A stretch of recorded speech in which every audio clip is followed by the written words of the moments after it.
Paano ba ni-restore ng Panginoon si David? Sa kabila ng kanyang kapighatian, sa kabila ng nagawa niyang kasalanan, nandun pa rin ang biyaya ng Diyos sa buhay ni David. 2 Samuel 12:13. The Lord has taken away your sin. You are not going to die, but because by doing this, you have shown utter contempt for the Lord.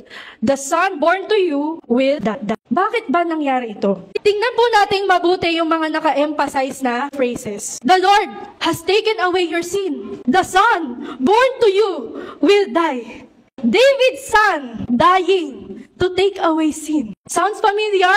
Sino tong anak ni David na nag-aalis ng kasalanan? Walang iba kundi ang ating Panginoong Jesus. Luke 18 verse 38, ito po yung bulag. He called out, Jesus, Son of David, have mercy on me. Jesus Christ, the Son of David, died so that He can take away our sin.